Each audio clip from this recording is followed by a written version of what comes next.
ಕರ್ನಾಟಕ ಅನ್ನೋದು ನಮ್ಮ ರಾಜ್ಯ ಏಕೀಕರಣವಾಗಿ 5 ದಶಕಗಳೇ ಕಳೆದು ಹೋದರೂ ಕೂಡ ಬಹಳ ಮೊದಲಿನಿಂದಲೂ ಇರುವಂಥ ಒಂದು ಕೂಗು, ಒಂದು ಕೊರಗು ಏನಂದರೆ, ಉತ್ತರ ಕರ್ನಾಟಕಕ್ಕೆ ಯಾವೆಲ್ಲ ರೀತಿಯ ಪ್ರಜಾಸತ್ತಾತ್ಮಕ ಅನುಕೂಲಗಳು ದೊರಕಬೇಕು, ಸೌಲಭ್ಯಗಳು ದೊರಕಬೇಕು, ಹಾಗೂ ಆ ಮೂಲಕ ಅಭಿವೃದ್ಧಿ ಆಗಬೇಕು, ಅದು ಆಗ್ತಾ ಇಲ್ಲ ಅಂತನ್ನೋದು ಉತ್ತರ ಕರ್ನಾಟಕದ ಬಹಳ ದಶಕಗಳ ಕೊರಗಿದು.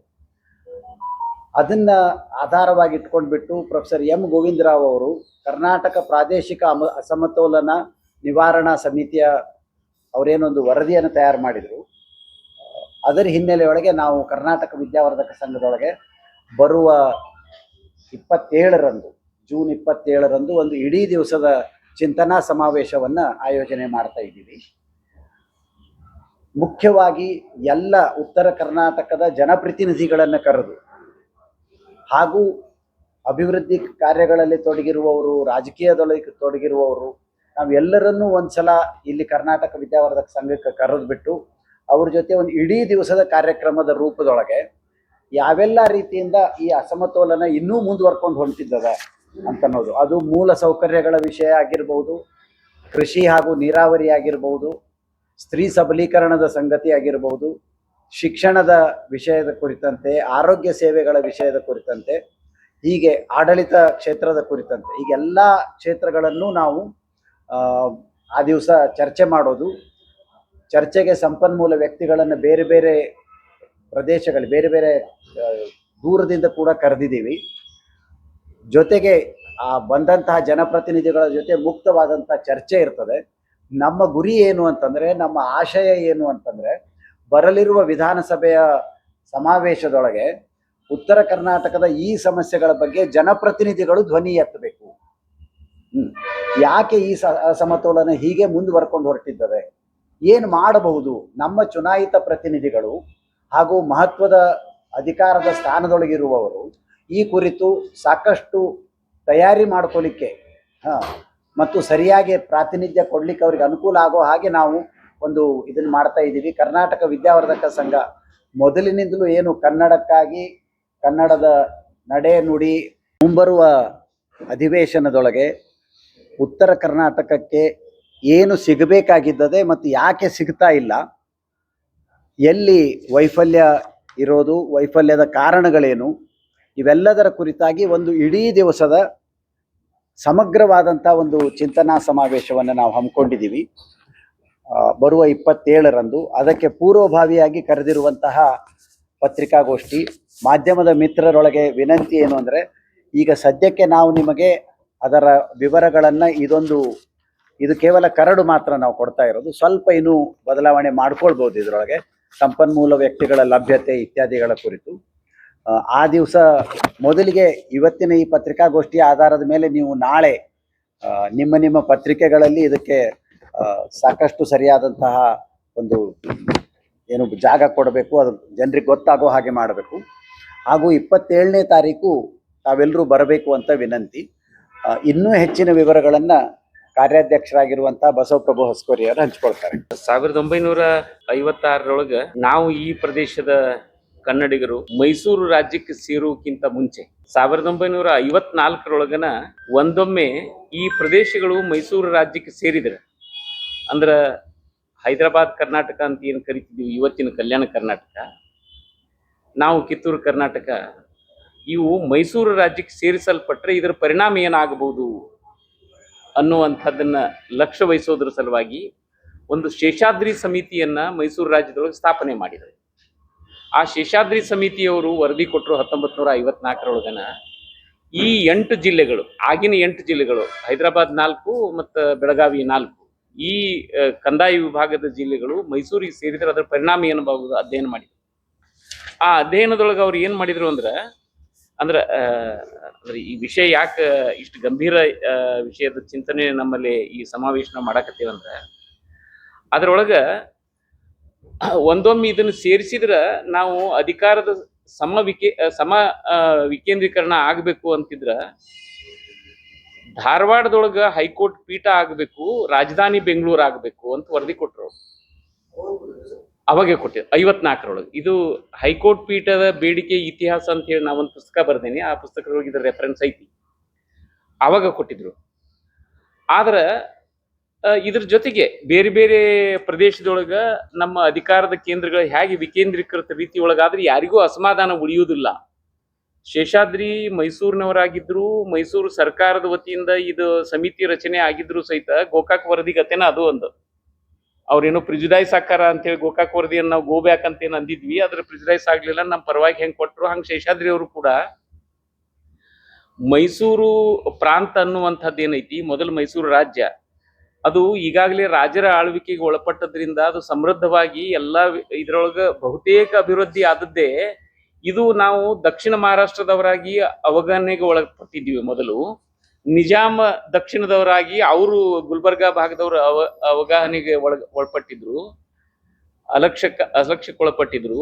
ಇಂಥ ಸಂದರ್ಭದೊಳಗ ಇವು ಸೇರಿದ್ರ ಇದ್ರ ಪರಿಣಾಮ ಏನಾಗಬಹುದು ಮತ್ತು ಇವ್ರನ್ನ ಹೇಗೆ ಮಾಡ್ಬೇಕು ಅಂತ ಹೇಳಿ ಇದೇನ ಧಾರವಾಡ ಪೀಠ ಆಗ್ಬೇಕು, ಧಾರವಾಡದೊಳಗ ಮುಖ್ಯ ಪೀಠ ಕರ್ನಾಟಕ ಹೈಕೋರ್ಟಿನ ಮೂಲ ಪೀಠ ಧಾರವಾಡದಾಗ ಆಗ್ಬೇಕು ಅಂತ ಯಾಕೆ ಅಂದಿದ್ರು ಅಂದ್ರ, ಇದೇ ರೀತಿ ಪುನರ್ರಚನೆ ಆದಂಥ ರಾಜ್ಯ ಕೇರಳದೊಳಗ ಇವತ್ತಿಗೂ ಪ್ರಿನ್ಸಿಪಲ್ ಸೀಟ್ ಕೊಚ್ಚಿನ್ ಒಳಗೈತಿ, ತಿರುವನಂತಪುರಂದೊಳಗೆ ಬೆಂಚ್ ಐತಿ. ಮೊದಲು ಸ್ಥಾಪನೆ ಆದದ್ದು ಕೊಚ್ಚಿನ್ ಒಳಗ Kerala high court principal seat Cochin, ರಾಜಧಾನಿ ತಿರುವನಂತಪುರ. ಹೀಗೆ ಬೆಂಗಳೂರಿನೊಳಗೆ ರಾಜಧಾನಿ ಇರೋದಾಗಿದ್ರ ಪೀಠವನ್ನು ಇಲ್ಲಿ ಕೊಡ್ರಿ ಅಂತ ಹೇಳಿದ್ರು ಅವರು ವರದಿಯೇನೋ ಅವ್ರು ತಜ್ಞ ವರದಿ ಕೊಟ್ರು, ಆದ್ರೆ ಅದನ್ನ ಯಾರೂ ಲಕ್ಷಿಸ್ಲಿಲ್ಲ. ಯಾವ ಹಂತಕ್ಕೆ ಬಂತು ಅಂದ್ರ ನಾವು ಕಾಡಿ ಬೇಡಿ ಮೈಸೂರಿನ ಜೊತೆಗೆ ಸೇರಿಕೊಂಡಿದ್ವಿ. ಪುಟ್ಟಪ್ಪನವ್ರು ಹಗಲೆಲ್ಲ ಅಂತಿದ್ರಿ ಇದನ್ನು. ಆ 4 ಜಿಲ್ಲೆಯವರು ಬೆಳಗಾವಿಯಿಂದ, ಈ 4 ಜಿಲ್ಲೆಯವರು ಗುಲ್ಬರ್ಗಾದಿಂದ ಬಂದ್ರೇನು ಬಿಟ್ರೇನು ಅನ್ನೋ ಮನೋಸ್ಥಿತಿ ದಕ್ಷಿಣ ಕರ್ನಾಟಕದವ್ರಿಗಿತ್ತು. ಕರ್ನಾಟಕ ಏಕೀಕರಣ ಆಗಬೇಕು, ನಾವು ಕನ್ನಡದೊಳಗೆ ಸೇರ್ಬೇಕು, ಇವಷ್ಟ ಅಲ್ಲದೆ ಜತ್, ಅಕ್ಕಲ್ಕೋಟ್, ಸಾಂಗ್ಲಿ, ಮಿರಜ್ನಂತಹ ಈ ಪ್ರದೇಶಗಳು ಬರಬೇಕು, ಮಡಕ್ಸಿರ, ಕರ್ನೂಲು, ಅನಂತಪುರದಂಥ, ಅದ್ವಾನಿ ಅಂತ ಪ್ರದೇಶಗಳು ಬರಬೇಕು, ನಮ್ಮ ಊಟಿ ಬರ್ಬೇಕು ನಮಗೆ ತಮಿಳುನಾಡಿನಿಂದ, ಕಾಸರಗೋಡು ಬರ್ಬೇಕು ನಮಗೆ ಕೇರಳದಿಂದ. ಇವನ್ನೆಲ್ಲನೂ ಬಿಟ್ಟು ಕೂಡ ಅನಿವಾರ್ಯ ಅನ್ನೋ ರೀತಿ ಒಳಗೆ ನಾವು ಮೈಸೂರಿಗೆ ಸೇರ್ಕೊಳ್ಳುವಂಥ ಪರಿಸ್ಥಿತಿಯಿಂದ ಮೈಸೂರಿನವ್ರ ಕೈ ಮೇಲಾತು. ಅವ್ರು ಹೇಳಿದ್ದನ್ನು ಕೇಳೋ ಸ್ಥಿತಿಗೆ ಬಂದಿವಿ. ಕರ್ನಾಟಕ ಒಂದಾಗ್ಲಿ ಅನ್ನುವಂಥ ಹಂಬಲ ಎಷ್ಟಿತ್ತು ಅಂದ್ರೆ, ನನ್ನ ಪಕ್ಕದವ್ರನ್ನ, ನನ್ನ ಅಣ್ಣತಮ್ಮರನ್ನ ಬಿಟ್ಟು ನಾನು ಇದ್ರಾಗ ಬರ್ತೀನಿ ಅನ್ನೋ ಸ್ಥಿತಿಗೆ ನಾವು ಬಂದ್ಬಿಟ್ಟಿದ್ವಿ ಅನ್ನೋದನ್ನ ಪುಟ್ಟಪ್ಪ ಭಾಳ ನೋವಿನಿಂದ ಇದನ್ನ ಮೆಲುಕು ಹಾಕ್ತಿದ್ರು. ಅವಾಗೆಲ್ಲ ಮಾತಾಡತ್ತಿದ್ರು ಅವರು.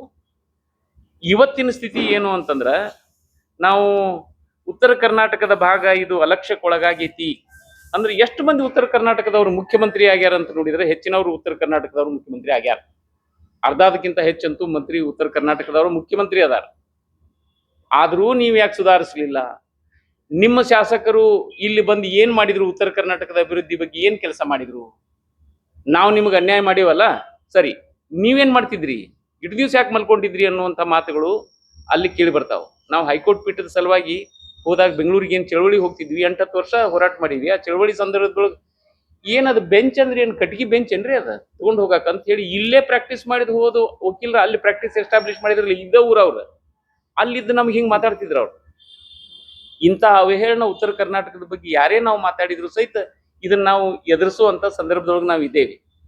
ಅಂದ್ರೆ ನಮ್ಮ ಶಾಸಕರಾಗಿರ್ಬಹುದು, ಅಥವಾ ನಮ್ಮ ಸಂಸದರಾಗಿರ್ಬಹುದು, ಅಥವಾ ನಮ್ಮ ಇತರ ಆಡಳಿತಗಾರರು, ಅಧಿಕಾರಿಗಳು ಏನಿದಾರಲ್ಲ, ವ್ಯವಸ್ಥಿತವಾಗಿ ಅವ್ರು ಬೆಂಗಳೂರಿಗೆ ಹೋಗುದು ಅಂದ್ರೆ 1 ವೇ ಟಿಕೆಟ್. ಅವ್ರಿಗೆ ತಿರುಗಿ ಟಿಕೆಟ್ ತೆಗಸೇ ಇಲ್ಲ, ಅವ್ರು ತಿರುಗಿ ಬರುದೇ ಇಲ್ಲ. ಅವ್ರು ಅಲ್ಲೇ ಅವ್ರಿಗೊಂದು ಸೈಟ್ ಕೊಡ್ತಾರ ಡೆಫಿನೆಟ್ ಆಗಿ. ಮತ್ತು ಬೆಂಗಳೂರು ಬೇರೆ ಬೇರೆ ದೃಷ್ಟಿಯಿಂದ ಇವತ್ತಿನ ದಿನಮಾನಕ್ಕೆ ಬೆಂಗಳೂರು ಬೇಕು ಅನ್ಸುವಂಥದ್ದಾಗಿತ್ತು ನಮ್ಗೆ. ಅಮೆರಿಕಕ್ಕೆ ಹೋಗಕ್ಕಾಗಿಲ್ಲ ಅಂದ್ರೆ ಬೆಂಗಳೂರಿಗಾರ ಹೋಗ್ತೇನಿ ಅನ್ನೋ ಮನಸ್ಥಿತಿ ನಮ್ಮ ಪಾಲಕರಿಗೆ ಬಂದತಿ, ನಮಗೂ ಬಂದತಿ ಈಗ ದುರ್ದೈವಕ್ಕೆ. ಆದ್ರೆ ನಾ ಯಾರನ್ನ ಪ್ರತಿನಿಧಿಸಾಕತ್ತೀನಿ, ಎದಕ್ಕೆ ನನ್ನನ್ನು ಪ್ರತಿನಿಧಿ ಮಾಡ್ಯಾರ, ಅವ್ರಿಗಾಗಿ ನಾ ಏನ್ ಮಾಡ್ಬೇಕು? ನೀ ಬೆಂಗಳೂರಿಗೆ ಹೋಗಕರೆ, ಆದ್ರೆ ನಿನ್ನ ಮಂದಿ ಯಾರು ನಿನ್ನನ್ನು ಆರಿಸಿ ಕಳಿಸ್ಯಾರಲ್ಲ ಅವ್ರ ಸಲುವಾಗಿ ನೀ ಏನ್ ಮಾಡಕತ್ತಿ ಅನ್ನುವಂಥದ್ದು ನಮ್ಮ ಮಂದಿಗೆ ಬಹುತೇಕ ತಿಳಿವಲ್ದಾಗೈತಿ. ಇದನ್ನ ತಿಳಿಸುವಂತ ಪ್ರಯತ್ನ ಒಂದು ಸರಿಯಾದ ಪ್ರಯತ್ನ. ಯಾವಾಗೋ ಒಂದ್ಸಲ ಹೋಗಿ ಕೆಲವರು, ಈಗ ನಾವು ಉತ್ತರ ಕರ್ನಾಟಕ ಮುಧೋಳದೊಳಗೆ ಒಂದು 10-12 ವರ್ಷದ ಹಿಂದೆ ಒಂದು ಆರ್ಗನೈಸೇಷನ್ ಉತ್ತರ ಕರ್ನಾಟಕ, ಪ್ರತ್ಯೇಕ ಉತ್ತರ ಕರ್ನಾಟಕ ಅಂತ ಹೇಳಿ ಒಂದು ರಿಜಿಸ್ಟರ್ಡ್ ಆರ್ಗನೈಸೇಷನ್ ಐತಿ. ರಿಜಿಸ್ಟ್ರೇಷನ್ ಮಾಡಿಬಿಟ್ರ ಈಗ. ಇಂಥ ಹಲವಾರು ಸಂಘಟನೆಗಳು ನಮ್ಮ ಹುಕ್ಕೇರಿ MLA ಅವ್ರು ಹೇಳ್ತಿದ್ರು, ಅಥವಾ ನಡಹಳ್ಳಿ ಅವ್ರು ಹೇಳ್ತಿದ್ರು ಉತ್ತರ ಕರ್ನಾಟಕ ಪ್ರತ್ಯೇಕ ಬೇಕು. ಇಂಥ ಯಾಕೆ ಬರ್ತಾವು ಅಂದ್ರ ಅಸಮಾಧಾನ ಇರ್ತತಿ, ನನಗೆ ಭಾಳ ಅನ್ಯಾಯ ಆಗಕತ್ತೈತಿ ಅಂದಾಗ ಅವರು ಬಹಳ ದುಃಖಪಟ್ಟು ಅಥವಾ ವ್ಯಥೆಯಿಂದ ಇಂಥ ಒಂದು ಮಾತುಗಳನ್ನ ಅವ್ರು ಹೇಳುವಂತ ಪ್ರಸಂಗಕ್ಕೆ ನಾವು ಬಂದು ನಿಂತೇವಿ. ಆದ್ರೆ ಇವತ್ತು ಬೆಳಗಾವಿ ಒಳಗೇನು ಇದು ಸುವರ್ಣ ವಿಧಾನಸೌಧ ಮಾಡಿದ್ರು, ಬೆಳಗಾವಿ ಒಳಗೆ ಸತ್ರ ಯಾಕಾದ್ರೂ ಮಾಡ್ತೀರಿ ಅಂತ. ಬೆಂಗಳೂರಿನಾಗ ನಡೆಯೋ ಡೆಲಿಬ್ರೇಷನ್ಸ್ ನೀವು ಬೆಳಗಾವಿ ಒಳಗೆ ಬಂದು ಮಾಡೋದಾಗಿದ್ರೆ ಬೆಳಗಾವಿ ಎದಕ್ ಬೇಕಾಗಿತ್ತು? ಬೆಳಗಾವಿ ಯಾಕೆ ಬೇಕು ಅಂದ್ರೆ ಗುಲ್ಬರ್ಗ ಮತ್ತು ನಮ್ಮ ಬೆಳಗಾವಿ ಭಾಗದ ಏನು ಕರ್ನಾಟಕ ಐತಿ ಇದರ ಅವಶ್ಯಕತೆ ಏನು ಅನ್ನುವಂಥದ್ದು ಲಕ್ಷ್ಯ ವಹಿಸೋದು, ಜಾಗೆ ಬದಲಿ ಮಾಡೋದು. ಮತ್ತು ಬಹುತೇಕರನ್ನ ಇದನ್ನ ಮಾತಾಡಬಾರ್ದು, ಆದ್ರೆ ತಮ್ಮೆಲ್ಲರಿಗೂ ನಮಗೂ ಗೊತ್ತಿರುವಂತ ಸಂಗತಿ ಅಂದ್ರೆ ಬೆಳಗಾವಿಗೆ ಅಧಿವೇಶನ ಮಾಡಕ್ ಬರುದು ಅಂದ್ರೆ 2 ದಿವಸ ಇದ್ದು ಗೋವಾಕ್ ಹೋಗುದು, 2 ದಿವಸ ಇದ್ದು ಕೊಲ್ಹಾಪುರ ಮುಂಬೈ ಪುನಃ ನೋಡ್ಕೊಂಡ್ ಬರುದು. ಹಿಂಗಾದಂಗ ಆಗೈತಿ ಅನ್ನುವಂಥದ್ದು ಬಹಳ ವ್ಯಥೆಯಿಂದ ದಕ್ಷಿಣ ಕರ್ನಾಟಕದ ಶಾಸಕರ ಬಗ್ಗೆ ಹಿಂಗ ನಾವು ಮಾತಾಡ್ತೇವಿ. ಉತ್ತರ ಕರ್ನಾಟಕದ ಶಾಸಕರು ಬೆಳಗಾವಿ ಒಳಗಾದ್ರು ಆತು, ಬೆಂಗಳೂರಿನೊಳಗಾದ್ರು ಬಹುತೇಕ ಅವ್ರು ನಿರ್ಲಿಪ್ತರದಾರ. ನಾವು ಆರಿಸಿ ಬಂದೇವಿ, ನಮ್ನ ಯಾರು ಏನೂ ಮಾಡಕ್ ಬರಂಗಿಲ್ಲ, ರೈಟ್ ಟು ರಿಕಾಲ್ ಇಲ್ಲೇ ಇಲ್ಲ ನಮ್ಮ ದೇಶದಾಗ. ಆರಿಸಿ ಬಂದ್ರು ಅಂದ್ರೆ 5 ವರ್ಷ ಅವ್ರು ನಿರಂತರ ಇರುವುದು. ಇಂಥ ಸಂದರ್ಭದೊಳಗೆ ವಿದ್ಯಾವರ್ಧಕ ಸಂಘ ಏನ್ ಮಾಡ್ಬೋದು? ನಿರಂತರವಾದಂಥ ಈ ಕನ್ನಡದ ಚಟುವಟಿಕೆಗಳನ್ನ ಮಾಡೋದಂತೂ ಒಂದು ಹೌದು. ಆದ್ರೆ ಈ ಏನು ನಮ್ಮ ಅಧಿವೇಶನ ನಡೀತೈತಿ ಒಂದು ಸತ್ರ, ಈ ಸತ್ರದ ಉದ್ದೇಶ ಆದ್ರೂ ಏನು? ಸತ್ರದ ಉದ್ದೇಶ ಇಲ್ಲಿ ಸಮಸ್ಯೆಗಳ ಬಗ್ಗೆ ಒಂದು ಚರ್ಚೆ ಮಾಡೋದಲ್ಲ, ಅದು ಎಷ್ಟು ಜಾರಿಗೆ ಬಂದು ಯಾವಾಗಲೂ ತೀರ್ಪು ಆದಂಥ ಬಚಾವತ್ ತೀರ್ಪಿನೊಳಗ 519ಕ್ಕೆ ಸದ್ಯ ಆಲ್ಮಟ್ಟಿ ಐತಿ, 524ಕ್ಕೆ ಏರಿಸ್ಬೇಕು ಅಂತ ಐತಿ. ಯಾವಾಗ ಏರ್ಸೋದೈತಿ 524 ಇದಕ್ಕೆ? ಲಾಲ್ ಬಹದ್ದೂರ್ ಶಾಸ್ತ್ರಿ ಅಡಿಗಲ್ ಹಾಕಿದಂತ ಒಂದು ಇದು 1964ನೇ ಇಸ್ವಿಯಾಗ ಶಾಸ್ತ್ರೀಜಿ ಅಡಿಗಲ್ ಹಾಕಿದಂತ ಒಂದು ಕೃಷ್ಣಾ ಪ್ರಾಜೆಕ್ಟ್ ಇವತ್ತಿಗೂ ಮುಗಿಯಾಗ್ತಾ ಇರಲಿಲ್ಲ. ಮುಗಿತನ್ನುವಂತ ಭರವಸೆ ನಮಗಂತೂ ಉಳಿದಿಲ್ಲ. ಅದು 100 ಕೋಟಿ ಒಳಗೆ ಮುಗಿಯುವಂಥದ್ದು 1000 ಕೋಟಿಗೆ ಬಂದು ನಿಂತು. ಯಾಕಂದ್ರೆ ನಾವು ಅದನ್ನ ಪ್ರಯತ್ನ ಮಾಡಲಿಲ್ಲ, ಯಾರು ಕೇಳೇ ಇಲ್ಲ. ಅದಕ್ಕೆ ಈ ಕ್ಷೇತ್ರದೊಳಗೆ ಯಾರು ವಿಶೇಷವಾಗಿ ಅಧ್ಯಯನ ಮಾಡಿದಂಥವ್ರದಾರ, ಅನುಭವ ಗಳಿಸಿದಂಥವ್ರದಾರ, ಅವ್ರ ಕಡೆಯಿಂದ ಮಾತಾಡಿಸೋ ಪ್ರಯತ್ನ ಆಗಕತ್ತೈತಿ. ಇದು ಒಂದೇ ಪ್ರಯತ್ನ ಅಲ್ಲ, ಇಂಥ ಹಲವಾರು ಪ್ರಯತ್ನಗಳ ಸರಣಿ ಒಳಗೆ ಮೊದಲನೇದ್ದು ಒಂದು ವಿಶಿಷ್ಟವಾದಂಥ ಒಂದು ಚಿಂತನಾ ಸಮಾವೇಶ ಇದೆ. SM ಜಾಮದಾರ್ ಅವರು ವಿಶೇಷವಾಗಿ ಉತ್ತರ ಕರ್ನಾಟಕ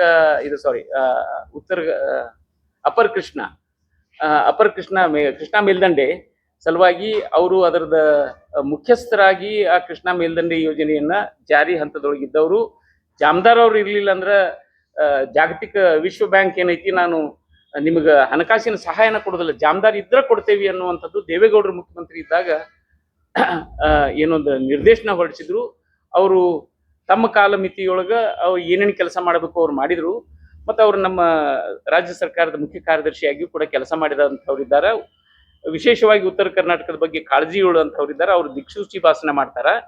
ಮೂಲಭೂತ ಸೌಕರ್ಯ ಬಗ್ಗೆ, ಮಾನವ ಅಭಿವೃದ್ಧಿ ಬಗ್ಗೆ, ಪ್ರಾದೇಶಿಕ ಹಿಂದುಳಿಯುವಿಕೆ ಮತ್ತು ಮಾದರಿ ಕುರಿತಾಗಿ, ಕೃಷಿ, ನೀರಾವರಿ, ಸ್ತ್ರೀ ಸಬಲೀಕರಣ, ಶಿಕ್ಷಣ, ಸಂಸ್ಕೃತಿ, ಹೀಗೆ ಆರೋಗ್ಯ ಸೇವೆ ಮತ್ತು ಆಡಳಿತ ಕ್ಷೇತ್ರ ಈ ವಿಷಯದೊಳಗ ಯಾರು ಅನುಭವಸ್ಥರಿದ್ದಾರ ಆ ವಿಷಯವನ್ನ ಯಾವ ರೀತಿ ನಾವು ಪ್ರಸ್ತಾಪ ಮಾಡಿ ಅದರಿಂದ ಪರಿಹಾರ ಪಡಿಲಿಕ್ಕೆ ಈ ಸವಾಲುಗಳು ಮತ್ತು ಪರಿಹಾರದ ಕುರಿತಾದಂಥ ಒಂದು ಗಂಭೀರವಾದಂಥ ಚರ್ಚೆ ಮಾಡೋದ್ರ ಸಲುವಾಗಿ ಇಂಥ ಒಂದು ದಿವಸದ ಸಮಾವೇಶ ಮಾಡೇವಿ.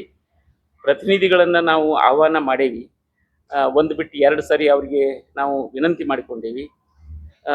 ನಮಗೆಲ್ಲರಿಗೂ ತಿಳುವಳಿಕೆ ಇರೋ ರೀತಿ ಒಳಗೆ ಅವ್ರನ್ನ ಇದರೊಳಗೆ ಭಾಗವಹಿಸಿ ಇದರ ಮೂಲಕ ಅಂದ್ರೆ ನಾವು ಪಡೆದಂಥ ವಿಶೇಷವಾದಂಥ ಏನು ಇನ್ಪುಟ್ ಐತಿ, ಅಂದ್ರೆ ನಮಗೆ ಮಾಹಿತಿ ಐತಿ, ಇದರ ಆಧಾರದ ಮೇಲೆ ಅವರು ನಮ್ಮ ಈ ಬೆಳಗಾವಿ ಸತ್ರದೊಳಗೆ ಅವರು ಭಾಗವಹಿಸಬೇಕು.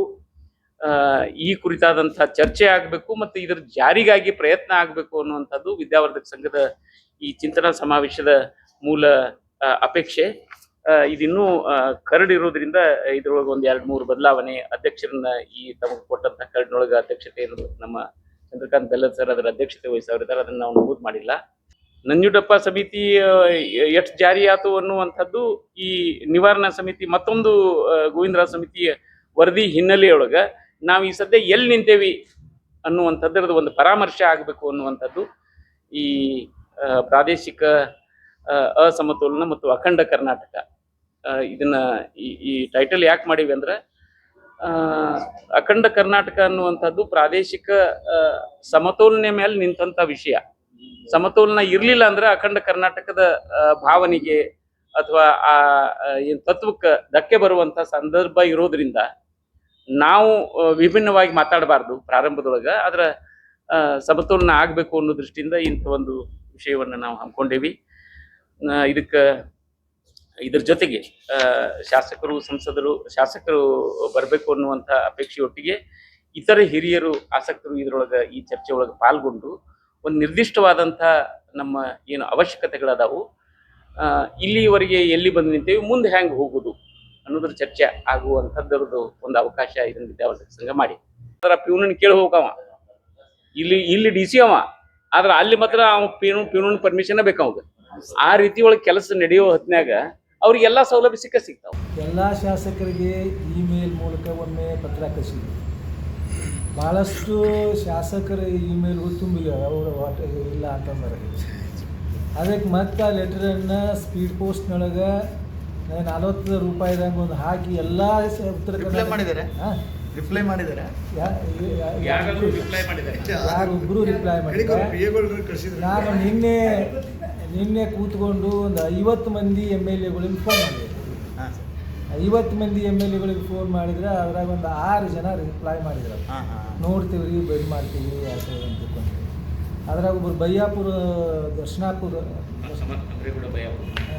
ಬಯ್ಯಾಪುರ ಅವರು ಹೇಳಿದರು, ನೀವು ವ್ಯರ್ಥ ಪ್ರಯತ್ನ ಮಾಡಕತ್ತೀರಿ, ನೀವು ಯಾಕೆ ಇದನ್ನು ಮಾಡಕತ್ತೀರಿ, ಅದ್ರಾಗೆಲ್ಲ ಐತಿ ಅಂಕಿ ಸಂಖ್ಯೆ ಐತಿ. ಆದ್ರೆ ನಾವು ಯಾರು ಅದ್ರದ್ದು ಎಲ್ಲ ಗೊತ್ತೈತೆ ನಮಗಿಲ್ಲ, ಯಾಕೆ ಹಿಂದುಳಿದೈತಿ ಅಂತ ಎಲ್ಲ ಗೊತ್ತದ. ಆದ್ರೆ ನಾವು ಯಾರು ಶಾಸಕರ ಪ್ರಯತ್ನ ಮಾಡ್ತಾಯಿಲ್ಲ. ನಾನು ಹಿಡ್ಕೊಂಡೇ ಹೇಳಕತ್ತೀನಿ, ಯಾರೂ ಮಾಡ್ತಾ ಇಲ್ಲ. ಮತ್ತು ಅದಕ್ಕೆ ಮಾಡೋಕ್ಕಲ್ಲಿ ಸಪೋರ್ಟ್ ಅಲ್ಲಿ ಕೊಡ್ತಾ ಇಲ್ಲ. ಇಂಥ ತಮ್ಮ ಒಪ್ಕೊಂಡಿದ್ದೀನಿ ಹೇಳಿದ್ರಿ. ಮತ್ತು ನೀವು ಎಂಥ ಇದ್ರಾಗ ಇಟ್ಕೊಂಡ್ರಿ ಅಂದ್ರೆ, ಈ ಎಲ್ಲರೂ ದೆಹಲಿ ಒಳಗೆ ಕೂತಾರೆ ಈಗ ಅವರು ಅಧಿಕಾರಕ್ಕಾಗಿ ತಮ್ಮ ಭಾರ ಒಳಗೆ ಇಟ್ಕೊಂಡು ಇದೆ ಒಳ್ಳೆಯದ್ರು ಅವರು ಭಾರ ಇಟ್ಕೊಂಡು ಅಲ್ಲಿ ಇದ್ರಾಗ ಕೂತಾರೆ. ಇಂಥದ್ರಾಗ ಯಾರು ಬರ್ತಾರೆ ಅಂತ ತಿಳ್ಕೊಂಡ್ರಿ ನೀವು? ಯಾರೂ ಬರೋದಿಲ್ಲ. ಈ ಇದು ಅದಲ್ಲ, ನಾವು 50 ಮಂದಿ ಹೇಳಿದ್ದೆ, ಮುಂದೆ ನಾವು ಹೇಳೋದು ಬ್ಯಾಡ ಅಂತ ತಿಳ್ಕೊಂಡು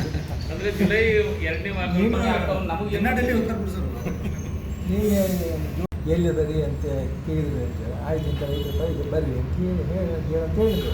ಅಂದ್ರೆ ಪ್ರಹ್ಲಾದ್ ಜೋಶಿ ಅವರ ಕೇಳಿದ್ರು. ಅವರೊಬ್ಬರು ಬಿಟ್ಟರೆ ಇಲ್ಲವ್ರು ಯಾರೂ ಇಲ್ಲ. ನಮ್ಮ ಯಾರು ಇವರು ತೆಂಗಿನಕಾಯಿ ಅವ್ರು ಬರ್ತೇನೆ ಅಂತ ಹೇಳಿದ್ದಾರೆ. ಇಲ್ಲ, ನಾನು ಬರ್ತೇನೆ, ಖಂಡಿತ ಬರ್ತೇನೆ ಅಂತ ಹೇಳಿದ್ದಾರೆ. ತಿಳಿಸಿದ್ದೇವೆ, ನಾವೇನು ಫೋನ್ ಏನು ಮಾಡಿಲ್ಲ. ಮತ್ತು ಇನ್ನೊಂದು ಮುಖ್ಯ ಮಾತಂದ್ರೆ, ಕರ್ನಾಟಕ ವಿದ್ಯಾವರ್ಧಕ ಸಂಘವನ್ನು ಹೊರತುಪಡಿಸಿ ಇಂತಹ ಒಂದು ಪ್ರಯತ್ನವನ್ನು ಮಾಡುವಂತಹ ಪ್ರಾತಿನಿಧಿಕ ಸಂಸ್ಥೆ ಉತ್ತರ ಕರ್ನಾಟಕದೊಳಗೆ ಯಾವುದು? ನಮ್ಮ ನೋವುಗಳನ್ನು ಎತ್ತಿ ದನಿ ಕೊಟ್ಟು ಹೇಳುವಂಥ ಬೇರೆ ಯಾವ ಪ್ರಾತಿನಿಧಿಕ ಸಂಸ್ಥೆ ಕೆಲಸ ಮಾಡ್ತಾ ಇರೋದು ಇವತ್ತು?